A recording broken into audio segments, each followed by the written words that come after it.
Hello! Andito na naman po tayo ngayon sa Okayama City. At kanina nga po, galing kami sa outlet store. At look! We bought Adidas stuffs.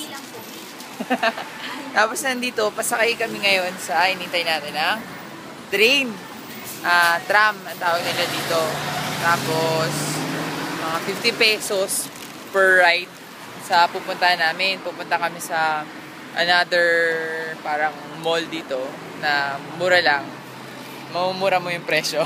Tapos ito nga pala, itong building na to, ano yan, tawag dyan big camera. Sikat yan dito sa Japan. Tapos marami ka mabibili dyan mga electronic gadgets. Meron din dyan second hand store na mga electronic stuffs. Ayan, mga 6 minutes na lang, dadating na yung train. So wala pa, hintayin natin. Medyo muulan nga nababasa na kami dito. Buti lang merong ganitong parang shade. Ayan. Ayun, ito nga po, ito yung yung tawag dito. Okayama Eki. Ayan. Yang napakalaking yan. Okayama Eki means Okayama Station. Diyan yung Shinkansen, yung fastest. Ayun na, dumating na yung train. Ay, yung tram pala, sorry. Ayan. So, here's the tram. Ayan, padating na siya. Look. Wow! So, here nga, sasakay na dito sa tram na to.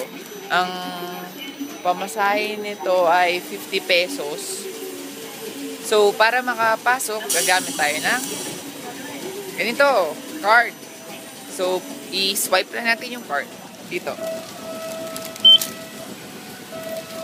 Okay, na-swipe na yung card. So, mamaya, swipe lang ulit yung card. Tapos, makakalabas na. Itong card na to, Benri, meaning convenient kasi maggamit mo siya sa kahit saan na transportation. Ito na nga. Walang tao. Ako lang. Pero sa kabilang side na namin tao. So, kita-kita na ni mamaya.